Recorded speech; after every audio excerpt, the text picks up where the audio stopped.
Já. Olá, pessoal. Sejam bem-vindos ao canal Gaiata Psi e à playlist O Estranho, nossa aventura em busca da verdade. Hoje eu estou aqui com meu amigo Samuel Ribeiro, que vai nos contar suas experiências fantásticas. É um campo de experiências bem diferentes, incluindo viagens astrais, situações aí bastante interessantes, e ele vai então se apresentar para a gente e vai associar livremente, né? Como diria o Freud, dizer o que lhe vier na cabeça e a gente vai trocando figurinhas. Então, quero dar as boas-vindas ao Samuel. Obrigado por ter aceitado o convite, Samuel, e a palavra está com você. Boa noite a todos. Obrigado, Daniel, por essa oportunidade de estar aqui falando no canal. A princípio, eu imaginei que não tivesse tantas coisas para se colocar aqui, né? Mas, como eu sou desse assunto há mais ou menos 30 anos, né? Os assuntos que vamos falar aqui, eu achei interessante que podia ser uma forma de eu tentar colocar algumas questões, né? Que podem ajudar os ouvintes no sentido de entender um pouco mais sobre o assunto a partir das minhas experiências pessoais. Meu nome é Samuel Ribeiro, né? Como você já disse, eu sou contador de formação original, mas hoje eu estou estudando psicologia e foi a questão da psicologia que nos aproximou, né? Porque dentro do curso de psicologia eu estou colocando essa questão da divisão, não é? Da divisão do processo que é, não é? O estranho, né? O extrafísico, o paranormal, o sobrenatural, e entender como é que isso vai se cruzar na minha trajetória de estudos, né? E eu acompanho estudando uma experiência de quase morte. Uma das minhas questões pessoais é poder ajudar as pessoas no futuro, né, que passam por esse processo e depois têm a angústia de não poder falar o que sentem. Em que medida eu vou poder chegar nisso? E aí foi que aquela foi a primeira experiência, né, a nossa primeira experiência de contato, que eu vou resolver fazer o seguinte, eu vou contar essa experiência primeiro, depois eu vou recapitulando, vou recolocando isso dentro da história, que foi a questão da experiência do avião, que foi a premonição, a precognição, que eu te contei lá, né? E essa experiência foi a minha primeira experiência efetiva, né, que eu vou dizer paranormal, consciente, porque eu acordei uma manhã e numa daquelas manhãs, né, que você abre e liga a televisão e aí você vê que ocorreu um acidente aéreo. E aí eu estava lembrando, justamente, conversando que tinha conversado com minha mãe antes, que eu tinha sonhado muito vividamente com um acidente aéreo. E esse acidente aéreo, na realidade, matou mais ou menos vários jornalistas da Bandeirantes. Tinha o Luiz Eduardo Lobo, que era chamado de Lobinho na época. Se eu não me engano, foi em 87 esse acidente. Mas só que eu conversei com minha mãe muito isso um pouco antes, né?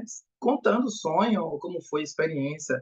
Né? E eu tinha mais ou menos 14 para 15 anos. E eu me surpreendi quando eu vi aquela imagem na tela, falando do acidente. E eu sabia intimamente que tinha acontecido um acidente. Eu narrava para ela, olha, eu visualizei um acidente, várias pessoas tinham morrido, e nesse acidente morria um jornalista Samuel morria Samuel Weiner Filho. Eu digo, nossa, fiquei muito sentido. Na realidade, Samuel Weiner Filho era um jornalista da Globo, filho do Samuel Weiner, e eu fiquei o dia inteiro consternado com aquela situação. Eu acho que mais porque como meu nome é Samuel, o nome dele é Samuel, eu também o via na televisão, e aquilo dizia, nossa, minha mãe, fiquei triste porque o Samuel Weiner Filho morreu. Aquele acidente me chocou bastante. Aí foi passando o dia, e aí foram levantando jornalistas que tinham falecido lá no acidente. Aí, de repente, quando chega o final do dia, no Jornal Nacional, né? E aí o jornalista chega e vai falando do acidente, do acompanhamento, e aí ele diz assim no final, olha, as tragédias no jornal, para a imprensa brasileira, elas não acabaram. Acabou de falecer agora o jornalista Samuel Weiner Filho, num acidente de carro, quando ele ia fazer a cobertura do acidente aéreo dos jornalistas da Bandeirantes.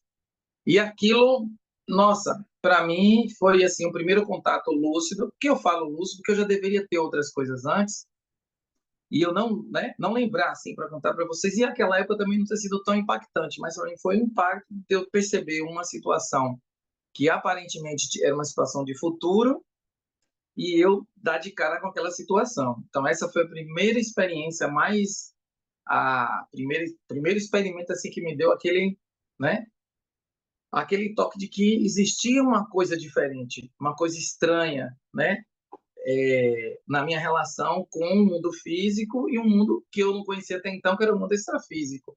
Né? Até então já ouvi falar em premonição, né? Pessoas que veem o futuro. E a gente, como criança, relaciona muito isso como forma de poder, né? Nossa, nossa, é uma coisa que eu tive, aí você relaciona com um poder especial que você tem. Só que eu não me encasquetei muito com isso. O tempo foi passando e aí no decorrer dos anos, várias outras experiências foram acontecendo. Agora, a segunda experiência mais marcante foi em 1980, eu vou lembrar aqui, 90. Depois eu lembro aqui a data direito, porque eu fiz um recorte desse período.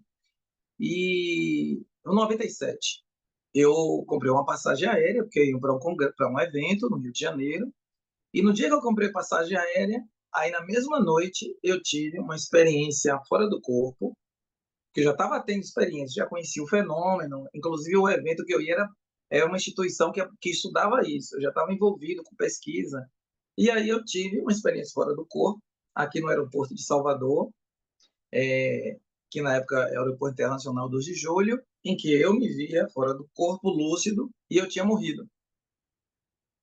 E tinha acabado de acontecer um acidente aéreo, que era no meu avião, no avião que eu estava morto, acompanhando aquelas pessoas que estavam sendo levadas, queimadas, cobertas, e eu via várias pessoas em macas, como se estivessem sendo atendidas por enfermeiros, que na realidade não eram enfermeiros físicos, né? Eram pessoas de branco, assim, o tom era branco, mais ou menos. Então, qual era o dado? O meu avião levantou o voo e quando ia decolar na ponta da cabeceira, a turbina do lado esquerdo estava pegando fogo e o avião explodia.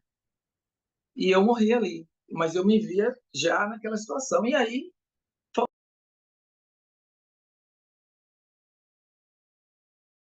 Oi, fechou o seu áudio, Samuel.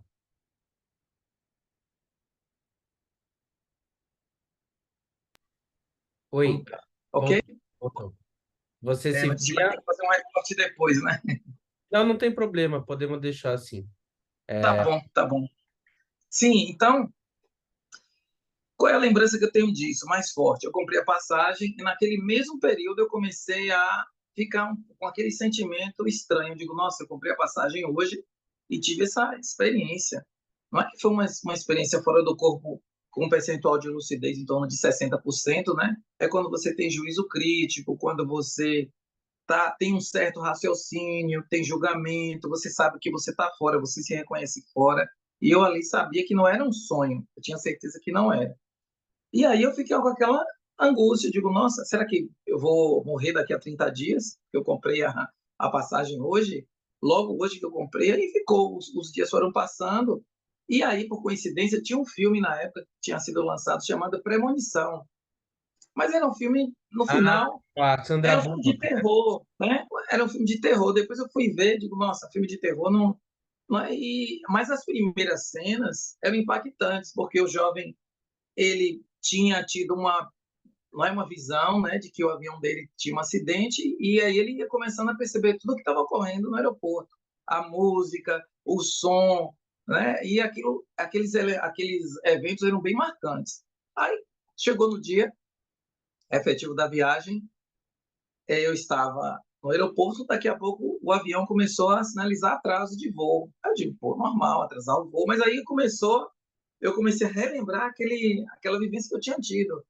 E aí, 40 minutos, 50 minutos, uma hora, vou em atraso, vou em atraso. Eu digo, tá bom. Mas aí eu comecei a lembrar do filme.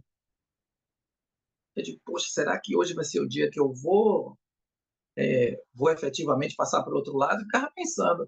Mas o que me estranhava, eu digo, nossa, se eu estava com aquela intuição, tinha tido todo aquele evento já, era uma coisa assim para dizer, ó, vou sair daqui, vou embora e não vou vou passar passagem aqui que a coisa tá, né? Tá muito claro o que vai acontecer aqui. Eu estava viajando na época com uma ex-namorada minha e a filha dela. E aí isso é um detalhe que na frente vai fazer sentido. A filha dela tinha uns 19 anos, era a primeira viagem de avião dela. Ok. E ela ia para o mesmo evento que a gente. Aí, passando um certo tempo, nós fomos para a aeronave, pegar o voo, e foi tudo certo. Aí, o voo vai, né, decolar, e quando chega na cabeceira da pista, a turbina do lado esquerdo está pegando fogo. E aí, tipo assim, eu sempre defino, porque para a gente, né, que dirige, tem assim, ele puxou o freio de mão e eu até não cheguei a me machucar, mas foi todo mundo tomou um tombo grande e todo mundo ficou assustado. Foi um freio de mão, ele estava levantando o voo e ele desceu e deu um freio assim, repentino, brusco. Aí ambulância, bombeiros, de começaram a cercar o avião e ninguém estava entendendo nada. E quando nós saímos do voo, a gente não tinha ideia. Tanto é que meu pai e minha mãe viram esse evento na televisão e meu pai ficou, é o avião do meu filho, é o avião de Samuel. Aí minha mãe disse, não, que é isso? Não quis muito acreditar, né? Passou na televisão como um boletim, né, especial ali. Ok. Mas mesmo assim, já era para eu ter desistido, né? Por esse depoimento aqui, eu não desisti. E aí voltamos para o aeroporto, eu fiquei sabendo que tinha tido esse evento, fiquei lá esperando, eu digo, não, eu vou continuar a viagem, tranquilo. E aí eu peguei um outro avião, que foi de uma empresa, essa empresa aérea foi uma empresa que tinha tido alguns anos antes, uns 2 anos antes disso, um grande acidente aéreo, se eu não me engano, até em São Paulo, no aeroporto. E aí eu comecei a associar o nome da empresa aérea e eu digo, nossa, será que eu devo ir de novo? Aí eu entrei no avião, o avião estava muito, assim, poucas pessoas, de 90 pessoas caiu para umas 20 pessoas, para você ter uma ideia. Aí vamos fazer uma viagem de novo. Nesse processo dessa viagem, o avião, né, antes de decolar, ele decolou, foi tudo certo. E aí ficou aquele estranhamento, que a aeromoça foi distribuir os lanches, não nos viu. Nem eu, nem minha namorada na época, nem a filha dela. Aí era o aniversário da empresa. Aí vamos distribuir um brinde para todo mundo. As aeromoças passavam e não davam nada para distribuir para todo mundo e não dava para gente. Aí, de novo, uma terceira vez, chocolate de brinde, né? Passou para todo mundo, todas as cadeiras, e elas não passavam. Aí, como eu já estudava o assunto na época, a gente conhecia um termo chamado parapsicose pós-dessomática, ou pós-mortem, né? A pessoa que morre não tem consciência de que morreu, e tem lá aquele cenário de, eu devo ter morrido já realmente. Aí eu tentei chegar na conclusão, digo, então, eu morri, já passei para o outro lado, isso aqui tudo é uma encenação para eu tentar entender o processo, né? Mas, na realidade, o que aconteceu? Não aconteceu na época, né? As aeromoças passaram, aí eu chamei uma delas. Aí elas voltaram, elas disseram que não tinham, tipo assim, pediu desculpas, porque elas não tinham meio que visto a gente ali. Nossa, na cadeira ali, uma sequência de pessoas, e as duas que estavam lá, as funcionárias da empresa, passaram e não se deram conta de que nós estávamos ali. Ok.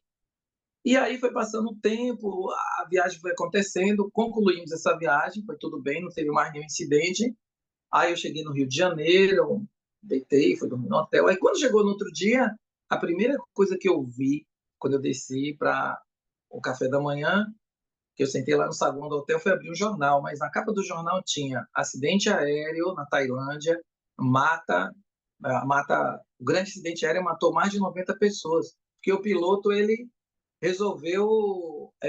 foi o responsável por causar o acidente, um acidente suicida na realidade. E aí era aquela aeronave, a foto do acidente, e aquilo me impactou, né? Resultado, as perguntas que eu fui fazendo para mim, digo, primeiro, aquele acidente tinha alguma relação com o meu incidente?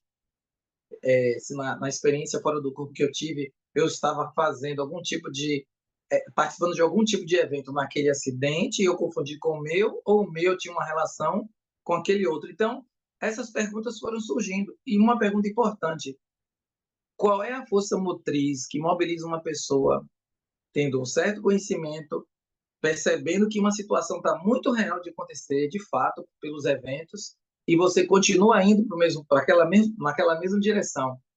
Aí eu digo, não senti medo, não senti receio. E depois eu fiquei me perguntando, digo, nossa, você poderia de fato ter morrido naquele acidente. Mas eu não senti receio, não senti medo. E essa é uma curiosidade que eu tinha, porque eu vejo em relatos de experiências de quase morte de algumas pessoas, de pessoas que sabiam, tinham tido sonhos, tinham tido experiências, e era assim, quase certo de que aquela situação ia acontecer de fato. E elas continuavam indo em encontro àquele evento. Eu digo, nossa, por que que a gente... Essa é uma resposta que eu não tenho, de certa forma. O que é que tem dentro da gente que nos leva a superar todas essas condições de medo, de receio, que nos fazem ir em direção a uma coisa que, notadamente, pode te levar a um desfecho, não é? Entre aspas, ruim, né? E esse foi o segundo evento que aconteceu, e justamente aconteceu no dia seguinte, tá? O segundo evento. Agora, a gente contextualizando a questão do processo da história, eu vou puxar aí um terceiro evento. Antes de contar sobre o terceiro evento, como foi que eu cheguei nessa questão da experiência fora do corpo, eu vou falar um pouco da infância, que era onde eu tinha várias experiências quando criança, que, por exemplo, eu acordava de noite e via, né? A gente chamava de espíritos, fantasmas na época, era espíritos, fantasmas, e de vez em quando eu acordava e via tipo uma mão me tocando na minha perna, tá? Que é... Só um pouquinho, Samuel. Só para a gente não perder o fio da meada, né? Essa Ah, segunda situação, a turbina chegou a pegar fogo no pegou seu. fogo. Então eu não entendi se a sua premonição ela foi do problema no seu avião, se ela foi do problema no avião na Tailândia ou se foi dos dois.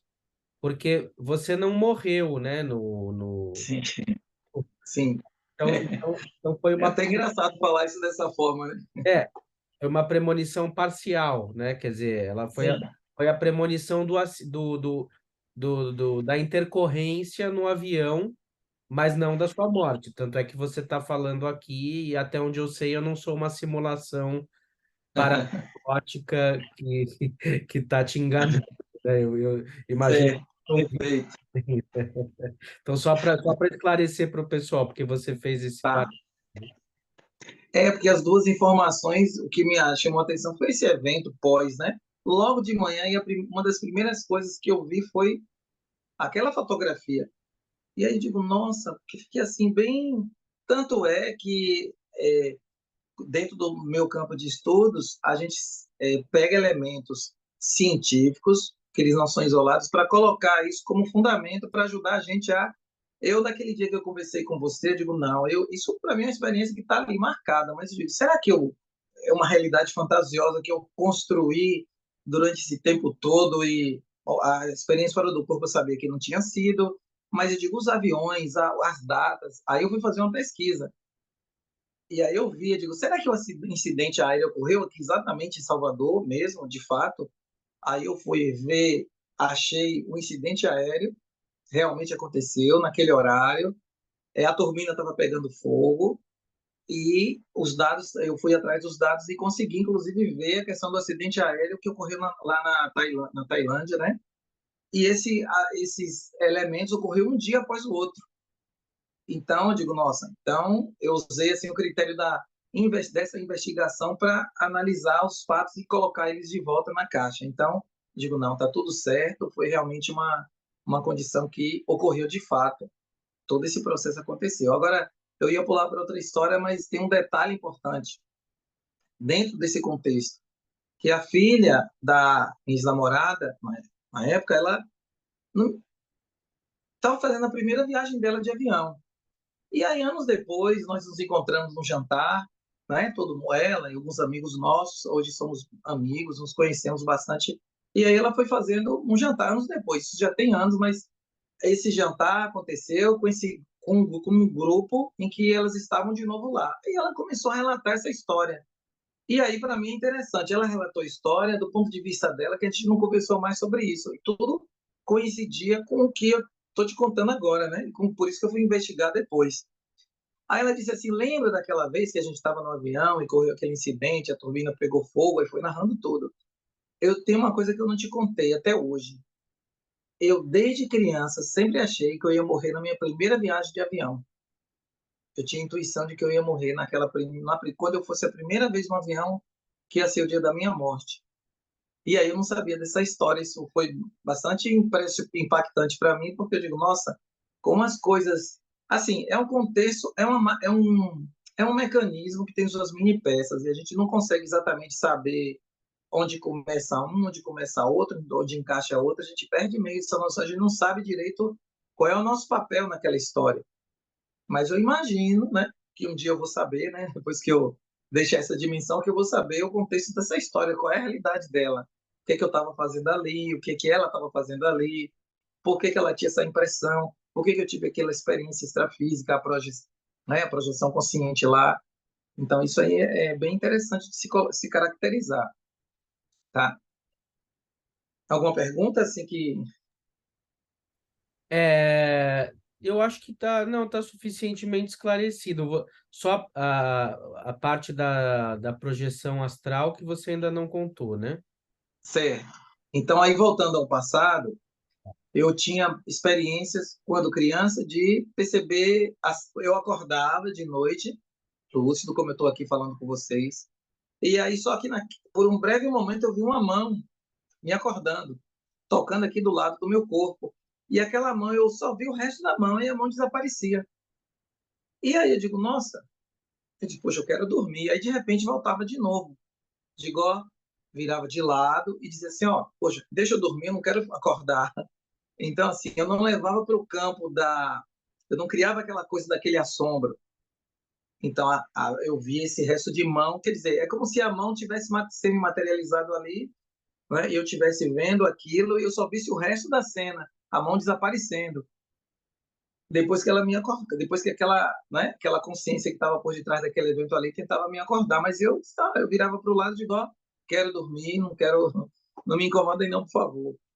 Então, outros eventos foram acontecendo, que é o que se chama, todo mundo, né, comumente conhece como paralisia do sono, né, que a gente chama de catalepsia projetiva, porque esse é um fenômeno que tem relação estreita com a experiência fora do corpo, porque ele é um evento, muitas vezes, que é um precursor da experiência. E também pode acontecer depois da experiência, quando os corpos eles não se encaixam devidamente, ou quando a gente, no começo da saída, há um processo eu vou dizer, travamento, né? A consciência não sai toda, ela fica ali flutuando sobre o corpo, bem em torno de milímetros, né? É tipo uma mini descoincidência.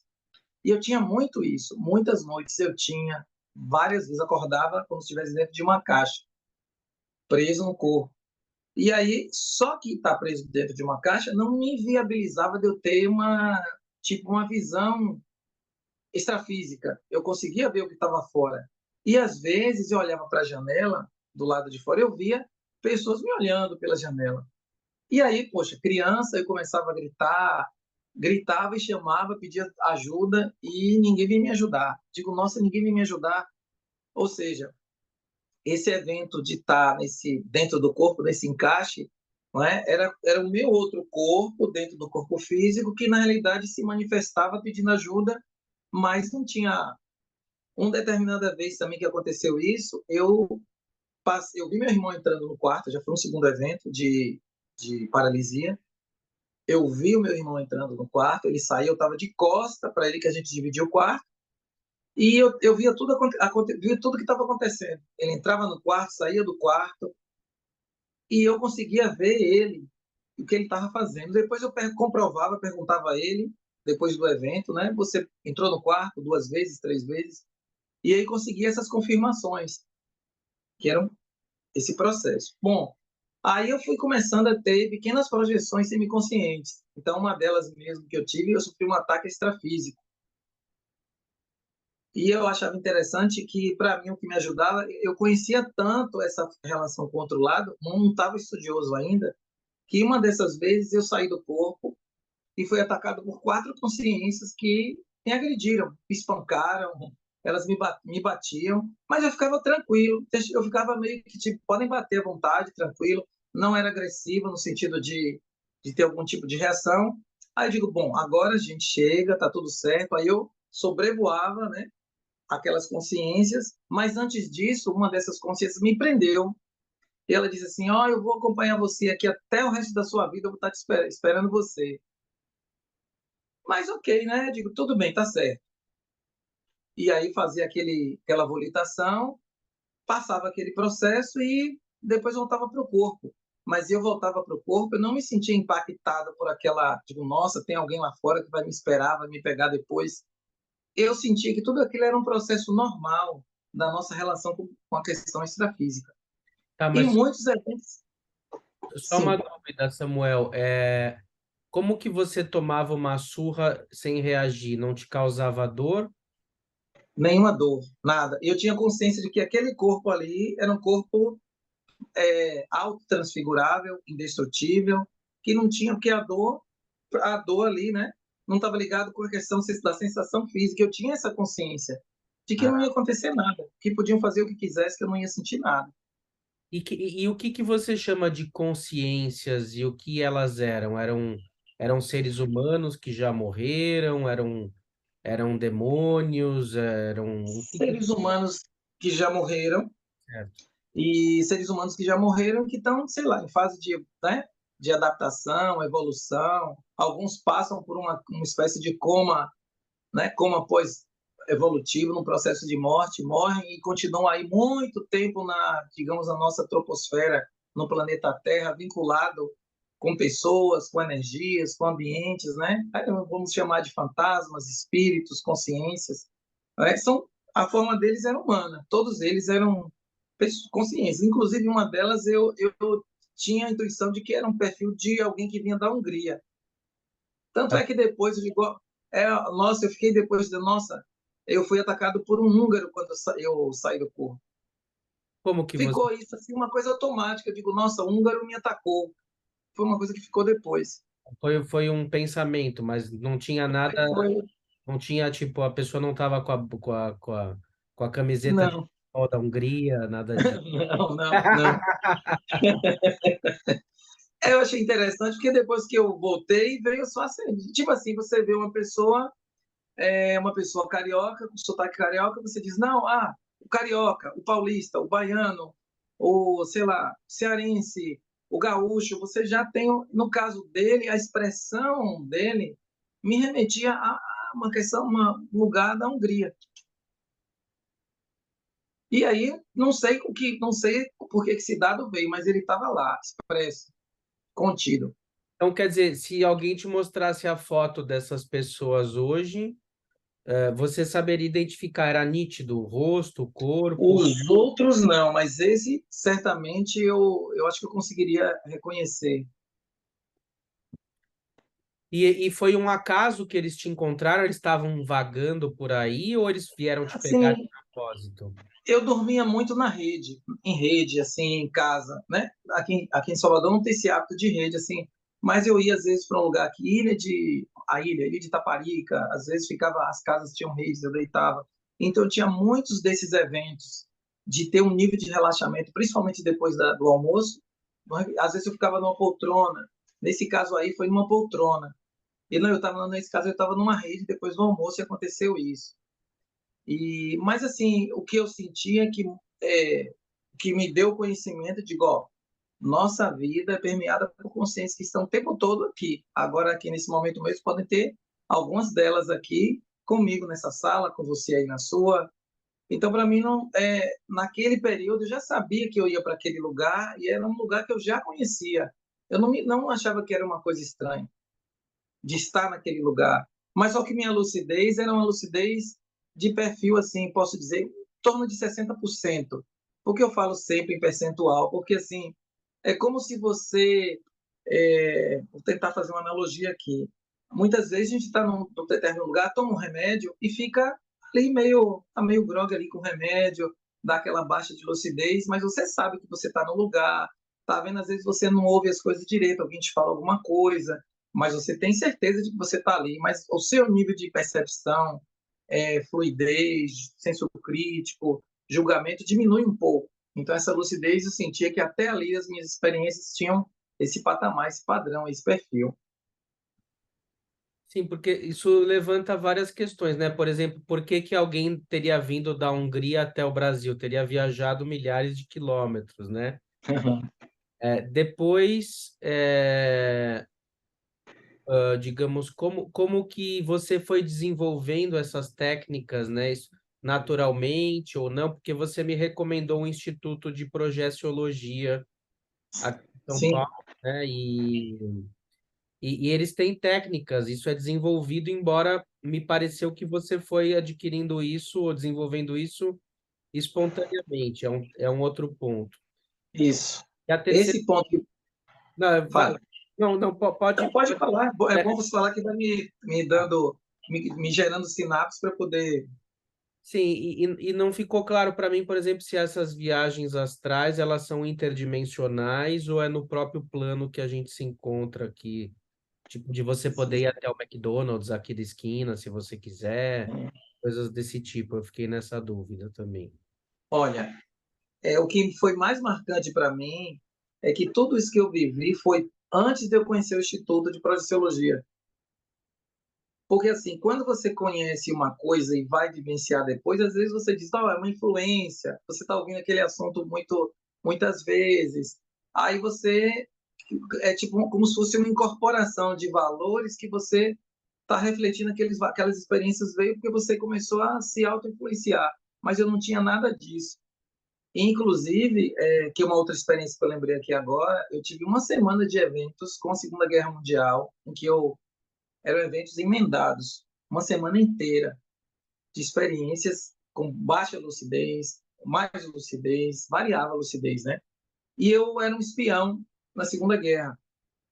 Me vi saltando de paraquedas, me vi ajudando uma moça num evento que ela tentava fugir de um determinado lugar. Ela às vezes me ajudava. Então eram eventos que havia um processo de ajuda mútua. Não sei o país que era, não tenho nem noção de como isso, porque eu não me via.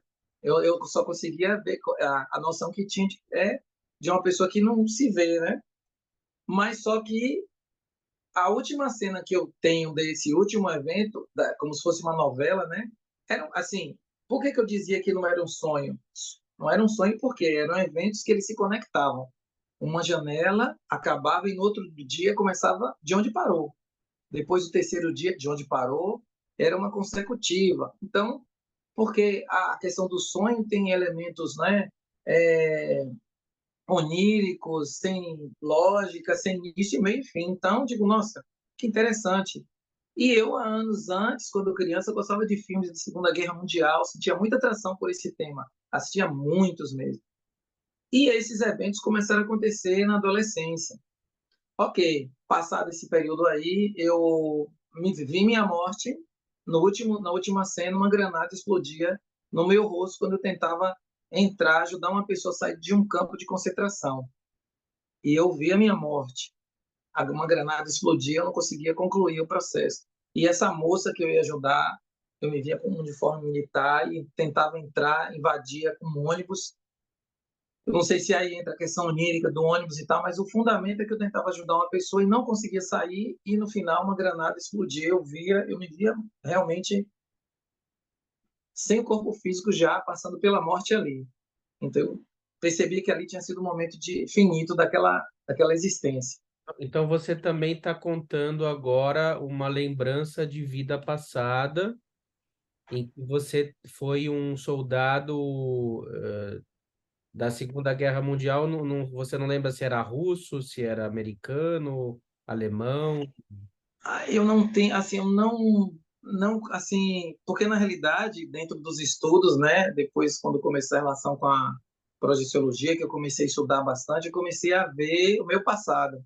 Por isso que eu acho interessante eu ter tido isso antes e depois aí eu comecei a perceber, porque a gente quando vai ver a questão de saber, até ter ideia de vidas passadas, a gente começa a analisar o nosso perfil nessa vida, os gostos, as pessoas que você se relaciona, o seu meio social, as coisas. Então eu comecei a pensar, digo, nossa, eu sempre gostei de roupa verde-oliva.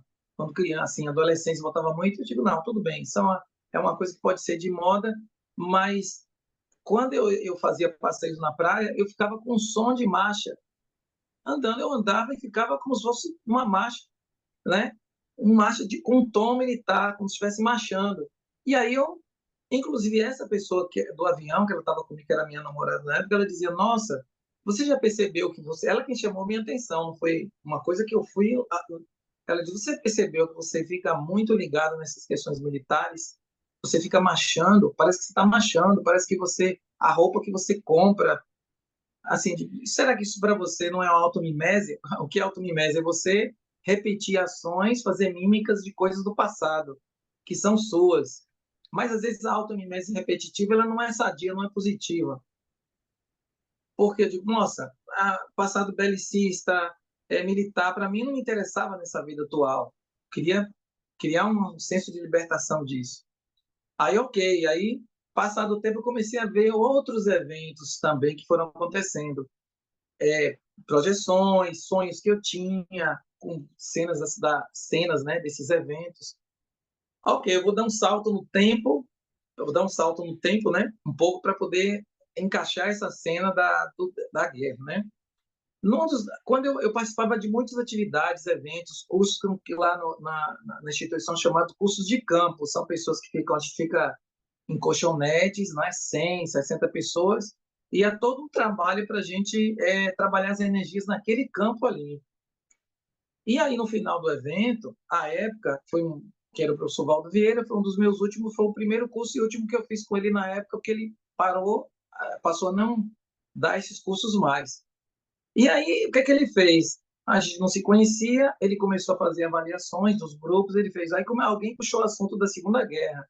Aí, do nada, ele olhou assim para um grupo que tinha 4 pessoas assim do lado, ele fez: olha aqui, ó, aquele grupo ali, todo mundo da Segunda Guerra. Aquele pessoal que está aqui, esses 4 aqui, tudo da Segunda Guerra, que está aqui de novo, está te cortando as ligações com a Europa belicista. Aí eu digo, bom, o que que acontece? Eu vou juntando essas pecinhas, mas para mim não é uma coisa conclusiva. Então a gente vê muito a questão da pesquisa. São dados que nos levam, que nos mostram que há uma tendência de que realmente tenha tido passados militares em outras existências, muito fortemente, né? E aí pronto, ok. Vamos para a primeira projeção consciente e lúcida, que essa aí foi também um terceiro evento importante.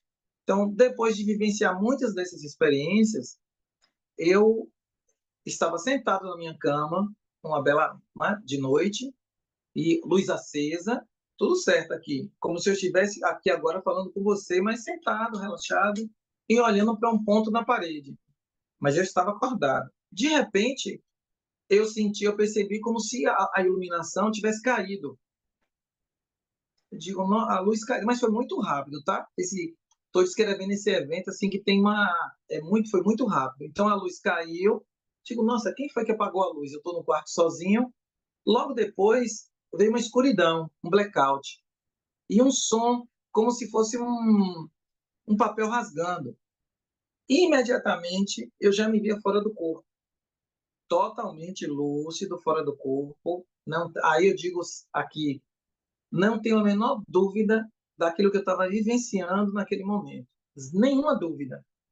Ainda mais porque eu sempre tive esse perfil assim, buscava sempre ter um processo mais racional nas avaliações das experiências. Então, eu digo assim, não tenho dúvida nenhuma análise, nenhum tipo de reformulação disso. Eu não preciso nem voltar lá para ver se era uma fantasia, não era, mas aquilo aconteceu. Então, eu me via fora do corpo, olhava para esse corpo, reconhecia o meu corpo físico, aí imediatamente eu sentia um processo de lentidão que eu tentava sair do corpo. Aí depois eu descobri que essa lentidão tinha um fundamento. Eu tentava escapar do corpo, saía um pouco e ficava sentado. Aí eu percebia que as minhas pernas não tinham se desconectado. Aí eu digo, eu já sei que logo quando acabar essa experiência, você vai racionalizar e vai querer dizer que isso não existiu. Observe que o ventilador está tocando suas pernas e você sente o vento lá. Eu senti o vento nas pernas, mas o meu tronco e a cabeça estava toda de fora, eu sentado, num 90 graus. Aí eu comecei a vi a minha mão, consegui ver o meu, né, corpo astral, né? E eu olhava a luz que estava em torno dele, e aí eu via o nível de transparência dele, mas percebi que tinha uma carga grande de luz e energia também. E aí eu entrava no processo de lentidão na hora dessa saída. Eu saía do corpo, e aí de repente uma pressão na nuca me puxando, como se alguém tivesse me puxando para trás. Eu digo, nossa, aí aquilo começou a meio que mexer com o estado emocional, e esse estado emocional é que muitas vezes faz com que a gente perca a experiência. E uma mão veio e tocou na minha mão. Uma mão luminosa, eu vi claramente, ela toca na minha mão, talvez até para tentar me tranquilizar, toca, mas só que aquela experiência era tão lúcida que quando tocou na minha mão, eu digo, olha só. Aí aquilo me assustou. Aí eu voltei imediatamente para o corpo, estava de olhos abertos, olhando para um ponto na parede, continuava olhando. Então, assim, eu tive o que se chama de projeção de consciência contínua, ou experiência fora do corpo. Eu não perdi a lucidez em nenhum momento. Saí e voltei com o mesmo padrão de lucidez. A lucidez estava em 100% nesse momento aí, estava bem expandido. Então, deu para dizer, bom, aí esse evento mudou totalmente a minha perspectiva de visão de vida, de ver a vida de uma forma, aquilo me impactou muito, que ali foi um prêmio à loteria para mim, fazendo uma comparação mais esdrúxula aqui, foi um bilhete premiado, porque eu digo, nossa, eu queria tanto passar por uma coisa assim, não que passar por eventos, né, mas um evento tão lúcido como eu passei nesse sentido, eu nem havia imaginado que eu podia passar por um evento de tal, né, envergadura assim. Aí isso que foi que iniciou todo o meu processo de busca de saber o que, que eu tinha vivenciado ali. E aí eu comprei um livro, né? Um amigo meu, ele me indicou um livro que foi o Projeções da Consciência, que era do professor Valdo Vieira. E aí eu comprei esse livro e comecei a ler. E aí era um diário, eu comecei a ver, olha, quando você sai do corpo, muitas vezes você pode ter um processo de blackout, lentidão. Aí eu comprei, depois eu adquiri um outro livro, que é um tratado, que tem, são vários fenômenos. É um livro, é um tratado, né, com todos os fenômenos, claro, evidência, todo tipo, o que acontece antes da projeção, durante, depois. Aí eu fui vendo o catálogo ali, eu digo, ó, tem eventos que ocorrem antes da projeção consciente, que são os precursores. Você pode ter uma iluminação repentina, sons intracranianos. Eu digo, nossa, eu tive isso. Blackout, como se a luz tivesse apagado, mas não é, porque você está numa transição, é um estado transicional do físico para o extrafísico. Aí veio uma outra situação, que é a lentidão, que eu sentia como se estivesse em câmera lenta. Aí chama, tipo, uma bradicinesia. Você não consegue, né? E eu vi um som de câmera lenta que me lembrava até aquele filme do Homem de 6 milhões de dólares, do Steven Austin, que tinha aquela coisa assim, aquela versão da câmera lenta. Eu digo, aquilo me vinha à minha mente, né? E aí eu fui vendo vários fenômenos que foram acontecendo. Por que, que eu não conseguia sair do corpo? Porque totalmente meu corpo astral, né, meu corpo fantasma, ele estava com muita energia. E essa energia me criava um vínculo magnético muito forte com o corpo. Então eu não conseguia sair totalmente. E aí o cordão de prata, que eu fui conhecer também depois, ele estava ajudando a me puxar. E eu achava que era uma pessoa me puxando.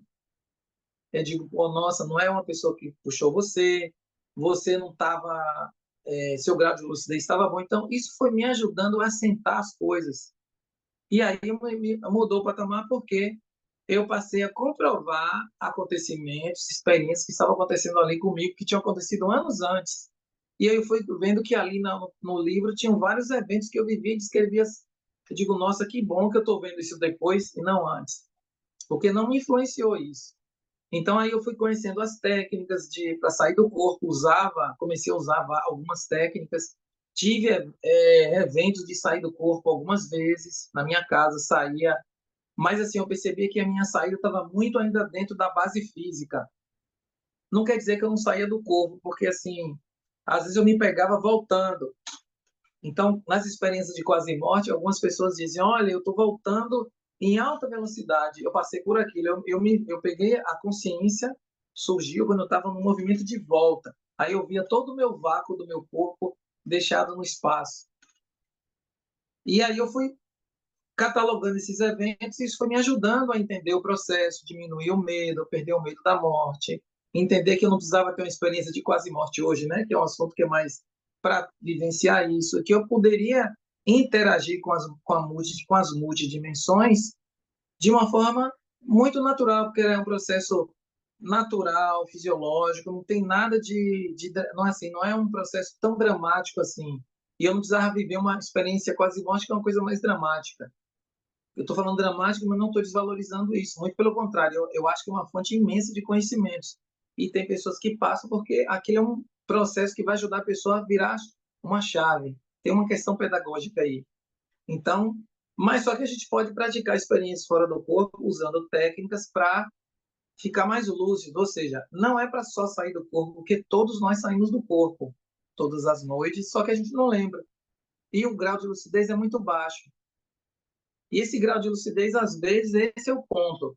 Se você está com a lucidez baixa, a tendência é que você vá para qualquer lugar, que o seu pensamento te leve. Se você brigou com o cônjuge agora de noite e foi dormir, certamente você pode ter uma experiência fora do corpo em que você vai se encontrar com talvez aquelas consciências, né, espíritos, fantasmas, né, que te influenciaram naquele processo também, aquela conjunção ali, né, ou vampirizar você, vampirizar energeticamente. Então, é assim, é uma gama de coisas e essas técnicas me ajudaram muito a rever várias coisas, inclusive até eu passei a não ficar tão focado na questão da experiência fora do corpo, passei a valorizar mais a questão da minha evolução pessoal, que aí vem a conscienciologia que vai dizer, ó, o fenômeno é ótimo, maravilhoso, vamos trabalhar aqui, mas vamos focar na consciência, como você pode melhorar, evoluir, deixar algumas coisas, alguns vícios de lado, vícios antigos, espúrios que vêm de vida após vida.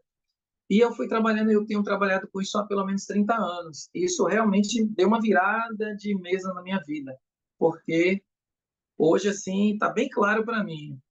Feito basilar, a questão da morte é uma coisa que é só um processo, não é? Né? Que não é tão radical assim. Tá? E a vida multidimensional que a gente vive, ela é fundamental para se a gente começa a entender ela, isso vai ajudar a gente a entender qual é o nosso papel aqui, nosso propósito de vida nesse planeta, que é uma coisa que eu vejo muito nas EQMs, né? Eu falo das EQMs porque é um fenômeno estudado também pela projeciologia, porque faz parte do contexto. Tem lá vários fenômenos que estão inclusos, porque a experiência fora do corpo é uma coisa que é basilar, né? Ah, saí do meu corpo, eu vi um túnel de luz, atravessei uma fronteira tal, aí cada um vai contando de uma forma como vivenciou o processo. Estou falando muito, vou abrir um espaço aqui para você fazer alguma pergunta, porque se deixar eu falo bastante, Não, tá? tá muito interessante, Samuel. Mas só para eu tirar uma dúvida, você já foi para um universo paralelo? Olha, é, tô tentando lembrar aqui porque eu não tinha colocado isso no contexto, né? Mas quando eu participava desses cursos de campo, que eu falei que tinham 60 pessoas, hein, são cursos de pré-requisito, né? Você faz um, o dois, aí chega nesse terceiro lá. E geralmente são feitos em salões, hotéis grandes. Então, todas as vezes que eu fiz esses eventos, eu tinha experiência fora do corpo, lúcida. E eu vi o que estava acontecendo do outro lado. E aí, uma dessas experiências que eu achei interessante, depois eu tive que rir do meu processo até de imaturidade, de não saber lidar com aquilo, é que eu me vi numa vida passada, na Flórida, com algumas pessoas que estavam ali no grupo, elas eram aquelas pessoas, faziam parte daquilo, e elas eram eu fazia parte de uma família. E aí, olha, era tão real, tão nítido aquilo, que eu estava nesse lugar, e aí eu percebi que estava passando o tempo, né? Eu digo, nossa. Aí me veio assim, eu chamo isso de autoassédio, né? Eu digo, olha, você não vai mais poder voltar, porque você está nesse lugar aqui, no passado, você não vai mais poder voltar. E se você ficar preso aqui? Mas isso não era uma coisa, isso era uma coisa minha mesmo. Eu digo, porque estava tão assim, eu estava tão naquele lugar que eu digo, poxa, eu não estou mais lá no futuro, eu estou aqui no passado. Eu vou ficar preso aqui. Aí eu lembro de ter dado tipo um grito, né? Lá eu digo, não, me tira assim. Aí eu voltei.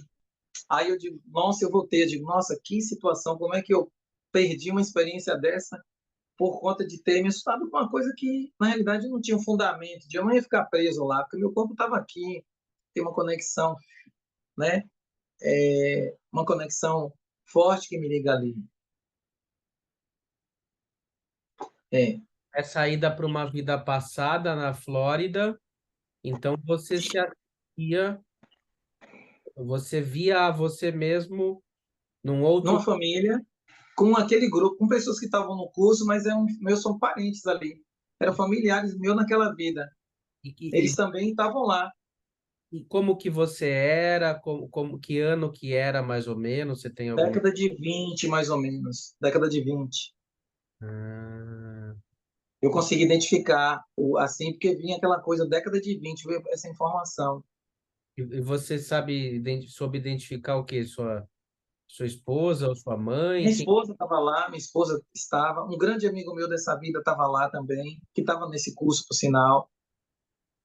Eles estavam lá, mas estava todo mundo como um elemento de uma família. E essa minha esposa atual, ela era esposa nesse evento lá. Ah, tá. E como que você era? Como que ela era? Não, ela estava com a roupa padrão para aquela época, mas eu não conseguia me ver. Ah, Eu não você via não meu corpo. conseguia se ver. Eu não conseguia, eu sabia que era eu, sabe aquela coisa de você ter uma câmera assim, você está por detrás de uma câmera, Ah, você sabe, você estava em primeira pessoa. estava em primeira pessoa, vendo todo o Ah, cenário, mas assim, eu entendi. sabia que eu estava ali tão ali que eu digo, epa, tá muito real isso aqui. É melhor, tipo assim, como se eu tivesse entrado numa máquina do tempo e disse, ó, é melhor voltar, senão você tá tão real que você não vai conseguir voltar. Eu achei que você estava vendo a cena de fora, como se você estivesse flutuando ali.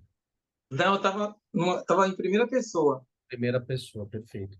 Bom, Isso. mas então isso já nos traz uma pista, né, de alguma forma, sobre a sua participação na Segunda Guerra Mundial, porque se você era casado nos anos 20 na Flórida, você teve uma É. vida, né? Se você teve uma vida em que você foi soldado, então provavelmente você era um soldado americano.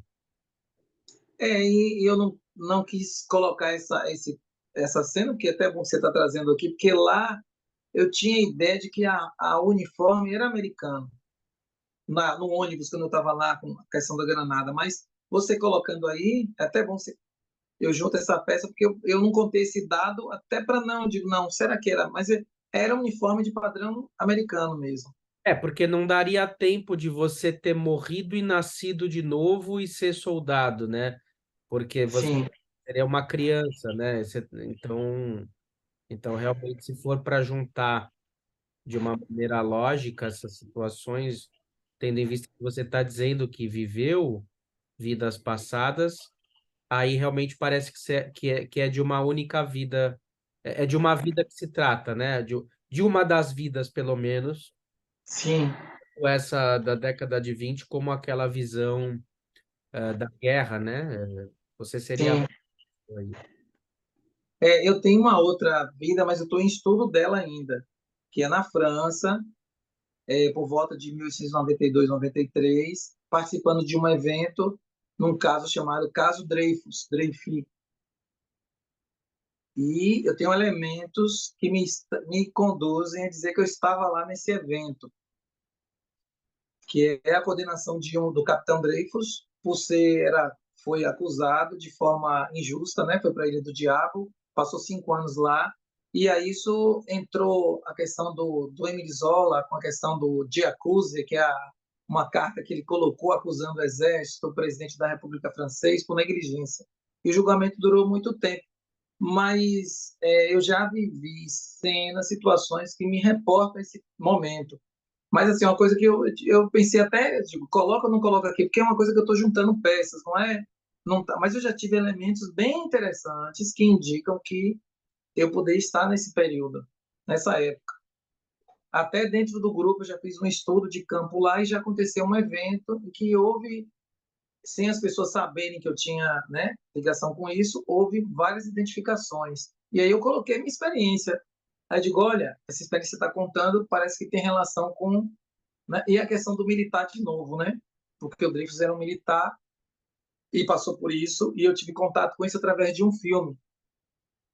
E esse filme, que era da década de 70, eu assisti e fiquei chorando depois de ver o filme. E eu não sou muito, eu sou muito assim, eu sou muito tranquilo para assistir filme. Eu não me envolvo, eu me envolvo, mas eu não sou muito de entrar, não chorava muito, não ficava, mas esse filme específico me tocou. Eu passei semanas com isso, com esse pensamento, com essa situação, indignado com o fato dele ser acusado, mas de, poxa, tantas pessoas são acusadas, né?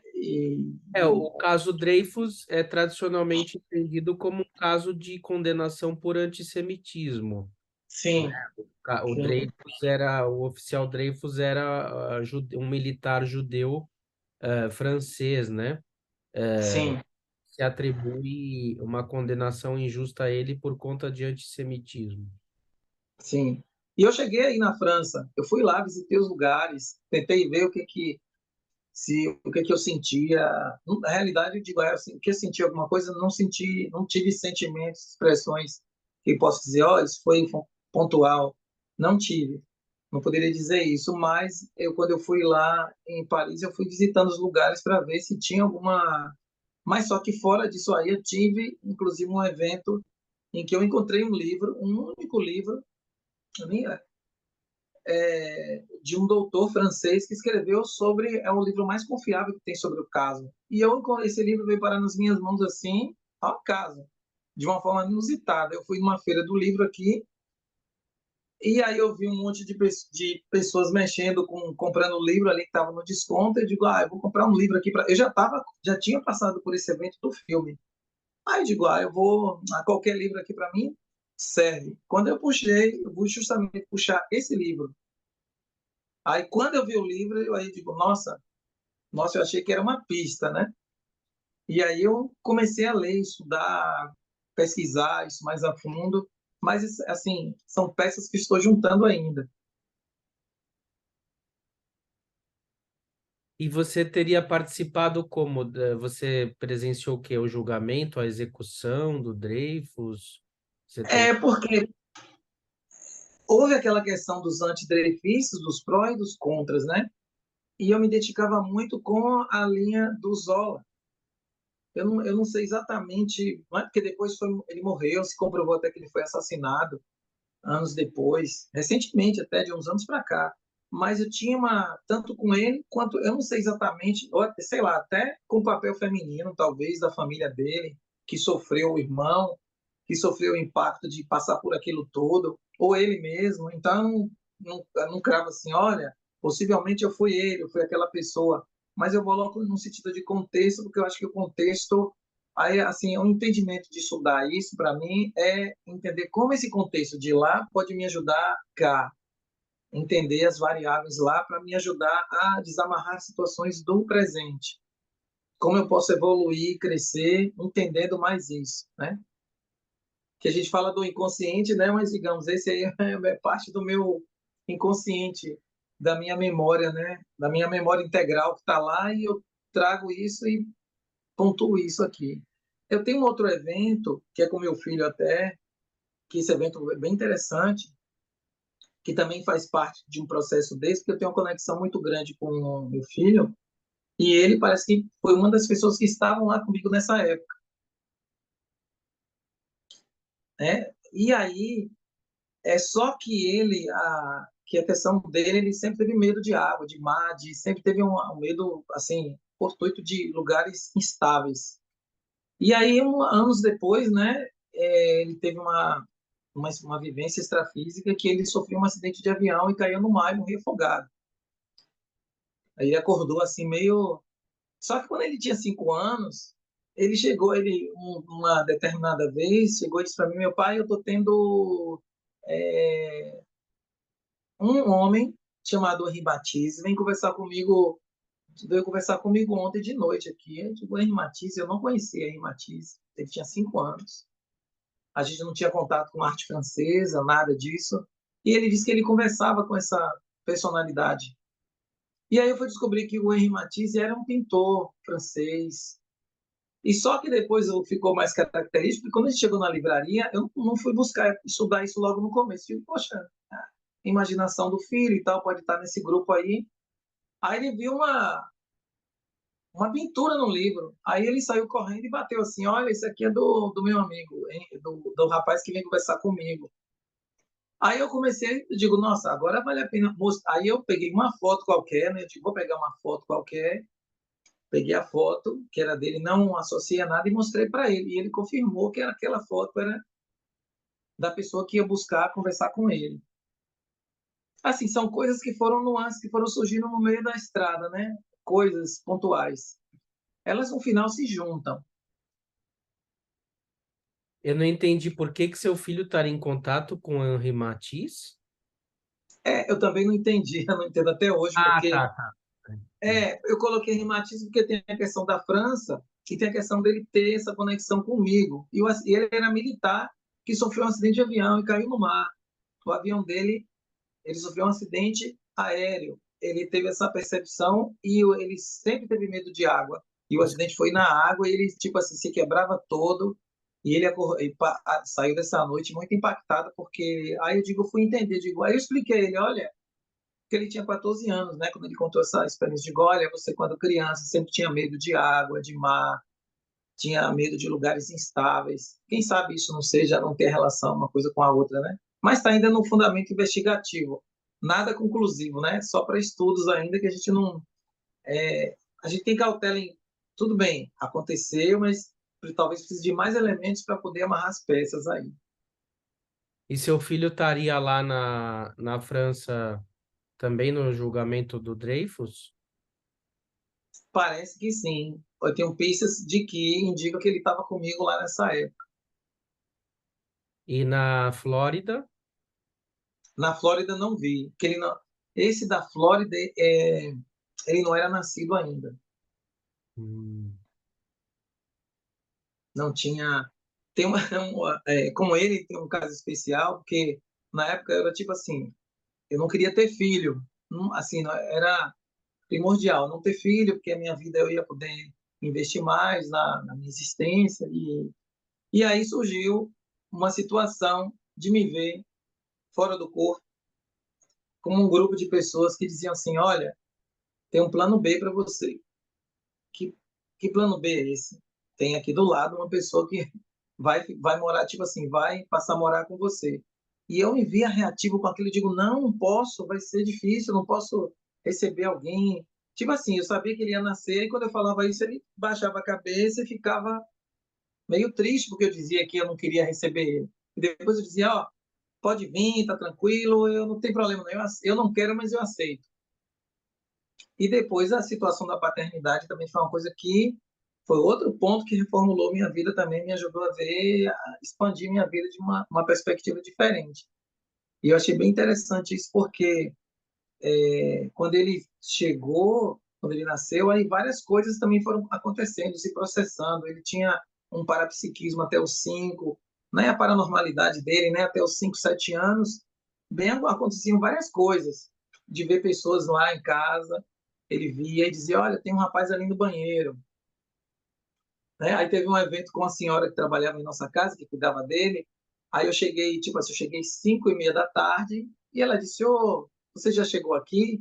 Eu digo, já, não, porque eu achei que você tinha chegado, eu vi você passando aqui, e seu filho veio correndo, voltou dizendo que você tinha chegado, mas não era você. E depois eu vi uma senhora entrando em casa, ela assim, tá, ela dizia, ela fiquei tão assustada agora, ela ficou muito assustada, né? Porque ela percebeu que não era eu e era a senhora que entrou, não estava comigo, que entrou em casa lá. E meu filho viu os dois. Mas para mim, por que eu estou falando isso? Já tendo aquela visão, aquela noção de tudo, todo aquele campo de conhecimento, me ajudou a ajudar ele. Porque se eu tivesse uma outra, não tivesse conhecimento e noção daquilo, ia ser mais difícil eu entender e poder ajudar ele. De uma forma, ajudar no sentido de se tornar aquilo parte da dinâmica da vida dele, natural. E eu sempre busquei sempre contar sobre essas coisas. Aí ele é bem desassombrado com isso hoje, assim, é bem tranquilo. Né? Ele tem hoje 17 anos, na realidade. Quer dizer, você tem então experiências de premonições, você tem lembranças de vidas passadas, você tem viagens astrais e você tem a mediunidade do seu filho. É isso? Sim, sim. São pelo menos tudo isso. quatro E da itens esposa também, fantásticos. Ah, e da tua esposa, também. o que que... Muito, muito mais refinada e aguçada, inclusive. Ah, tá. E por que que vocês têm essas capacidades? Você tem alguma ideia para aprendizado? Por que que vocês estão sempre juntos através de tantas vidas? Qual que é a sua hipótese sobre essas circunstâncias? Olha, é, essa dinâmica da nossa existência, da gente se juntar nessas peças de novo, né? Eu sou pai dele, tem minha esposa também que tem essa mesma situação e ela também tem muita lucidez com isso, ela estuda bastante. Isso ajudou a receber ele nesse contexto, né? Então, que eu percebo que o processo parapsíquico é uma coisa que pode ser desenvolvida. Então, quando uma pessoa diz, é um dom, eu digo, olha, um dom eu vejo muito, tome aqui de presente, você ganhou e o outro não ganhou. Eu vejo como uma coisa que você já vem trabalhando, trabalhando, então a gente tem muitas vidas trabalhando com isso. Todos nós, não só eu, ela, mas todos nós, mas só que dentro da vida, a gente, com as linhas de conhecimento, com tudo que a gente vai tendo na mesologia, a influência do meio, a gente vai bloqueando isso. E o medo, que é o pai, a avó, a mãe de tudo, todos os outros medos, ele acaba influenciando da gente se contém dentro de uma caixa e não explora isso. Então, explorar a nossa relação com as dinâmicas extrafísicas é uma forma de acelerar a nossa evolução. Por exemplo, uma coisa que tem lá atrás, que quando eu começava a sair do corpo, eu sentia uma vibração no corpo todo, vibrava, como se fosse eletricidade. Depois eu fui descobrir isso, que no Instituto se usava a chamada técnica do estado vibracional, que eu comecei a usar muito para defesa energética, para exteriorizar a energia, ajudar outras consciências, outras pessoas no dia a dia, regularizar a situação dos chakras, melhorar meu campo energético, evitar influências negativas, vampirismos e tal, é do dia a dia mesmo. Você vai para uma reunião e sai da reunião exausto, aí vai para casa, chega em casa, encontra a esposa ou filho, contamina eles com seu mau humor. Aí ele contamina o outro, vai contaminando. Então, existe todo um traço de viver dentro de uma bolha energética. Como nós temos vários corpos que são mais sutis, a gente tende a trocar energia o tempo todo. Isso é um fundamento. A gente entender essa dinâmica da relação da energia que vai, que vem, das relações que a gente tem, é importante para a gente ter lucidez e ter autoconscientização multidimensional. Essa autoconscientização é assim, eu estou aqui agora falando com vocês, mas eu sei que tem outra dinâmica aqui, eu nem sempre estou percebendo ou vendo, mas eu sei que tem uma dinâmica aí com você, aqui comigo, e para mim, assim, é uma coisa natural. E essa naturalização que a gente pode levar para a nossa vida vai desinibir a gente da gente não ver isso como tão estranho, tão antinatural. Então, você me fez uma pergunta no nosso encontro, o primeiro encontro, né, que você disse, você é espírita? Não sei se você lembra. Eu digo, não, não sou espírita. E também não tenho nenhuma religião, nenhum perfil de nenhuma religião. Mas não estou falando aqui contra nada disso não, tá, gente? O que eu quero dizer é o seguinte, você precisa escolher, ou depende de como você vê, qual é a ótica, o óculos que você usa, o filtro. Então, por exemplo, eu vejo que a multidimensionalidade é um grande oceano. O mundo espiritual é um oceano. A gente está aqui fora, no mundo físico. Digamos como a gente está fora do mar, está no mundo físico. Então, assim, alguém mergulha no mar, vai e diz, eu vi um peixe colorido, eu vi uma baleia, eu vi... Aí o outro vai e mergulha, digo, eu não vi baleia, eu não vi nada, eu vi alga. Então, a nossa perspectiva, a nossa visão, nosso filtro é que vai moldar aquilo que a gente percebe. Então, porque antes do budismo, antes do espiritismo, antes das linhas espiritualistas, bem antes, o mundo espiritual já existia. Então, ele não foi criado porque uma coisa não é sinônimo de outra. Então, espiritualidade é um nome que é dado, um contexto geral que é dado à interpretação que a gente tem dessa outra versão, né? Espiritismo, da mesma forma. O catolicismo estuda de uma forma mais restrita, mas considera a vida após a morte. O budismo já tem... Cada um tem um aspecto, um filtro, mas qual é o filtro que eu escolhi? Usar um princípio que se usa lá muito nas instituições lá da Conscienciologia, que é não acredite em nada. tenha suas experiências pessoais. O que é isso? Vai desafiar um pouco aquilo também que, por outro lado, a ciência diz, não, não acredito em nada, então, mas eu não vou nem ter, nem investigar, não fazer nada, eu vou desconsiderar isso. O nosso passo é, não acredito, mas eu vou investigar. Então, eu já estou na fase de que eu já investigo, já vivencio, e aí, assim, digo, ó, não tem ninguém que possa me dizer que nada disso é real, que não existe, que eu não vivi, está dentro de mim isso. Então, assim, para aqueles ainda que têm dúvida, pelo menos coloque o pé no sentido de dizer, olha, busque usar técnicas, busque dar um passo a mais, busque investigar, busque experimentar, porque é na experiência que você vai dizer, nossa, ó, eu não tenho dúvida de nada disso. Fantástico, Samuel. Um relato muito rico, muito sofisticado, complexo, né? Você tem muita coisa para falar e dá vontade de te escutar muitas horas aqui, mas eu penso que é um bom momento da gente aproveitar a tua síntese, né? O que que você acha? Bom, e nos últimos anos, eu tenho refletido muito sobre a condição de estar vivo e né, estar nessa vida física, qual é o nosso papel essencial nessa vida física. Porque eu passei muitos anos com interesse na vida extrafísica, muitos anos. E aí eu comecei a estudar, refinou mais o conhecimento, no sentido de ter mais autoconhecimento, me transformar num laboratório de pesquisa. E hoje eu digo, nossa, eu tenho uma vontade imensa de ter contato com aquela vida, mas eu amo essa vida aqui também.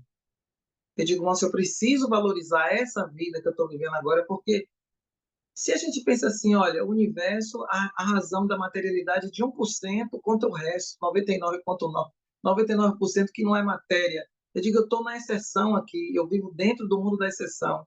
A matéria é exceção. O mundo dimensional não é uma exceção, é realidade. A maior parte da realidade é essa. Então, essa realidade já está aí. Então, eu preciso o quê? Fazer o melhor possível nessa vida, aproveitar essa vida, tornar ela mais valiosa, direcionar ela para os melhores sentimentos possíveis, usar os nossos pensamentos, sentimentos e energias para melhorar a nossa condição pessoal, o que está em torno de nós, das nossas famílias, da sociedade, do mundo. No sentido geral, é assim, tenho aproveite para entender o que é essa multidimensionalidade, não perca de vista isso, mas entenda que a vida é fundamental, é importante para dar esse passo para a gente interagir e ampliar nossas percepções nesses aprendizados, né? Fantástico, Samuel. Isso aí essa é uma síntese aí que une sabedoria e amor, né? Uma jornada através da existência ou de várias existências, uma jornada através do universo, através de vários países, de várias situações, né? Enfim, o que a gente pode chamar você de um tesouro antropológico, né? É nós todos, né? Temos muito mais antigos do que esse planeta somos, né? Somos seres multimilenares, né? Múltiplos. Se a gente se apropria mais disso, nossa, isso aí vai ser é o nosso tesouro, pessoal. Excelente, Samuel. Então, gostaria muito de agradecer a tua presença novamente. Foi muito bacana, muito instrutivo. Um vídeo aí que dá para a gente assistir várias vezes, né? Para ir assimilando, depurando o que o Samuel trouxe. E queria aproveitar então e pedir o like de vocês. Interajam, façam comentários, compartilhem o vídeo, se inscrevam no canal, deem um apoio aí para a comunidade gaiática. Os algoritmos, eles são implacáveis, então, se as pessoas não se manifestam, não interagem, o YouTube considera que os vídeos são irrelevantes. Então, quanto mais interação houver, mais o canal vai crescer. Tá bom, pessoal? E quem quiser dar relato de experiências estranhas, diferentes da realidade consensual, entre em contato com gaiatapsi23@gmail.com e pode seguir a gente no Instagram, @roismandaniel, que a gente vai ter um prazer em responder e receber vocês aqui. Valeu, pessoal. Obrigado, Pessoal, muito Samuel. obrigado pela atenção de vocês, tá? Um grande prazer em ter estado aqui. E agradeço também a você, Daniel, por essa oportunidade de poder contar essas coisas. É isso aí, um grande abraço a todos. Valeu, Samuel. Um abraço.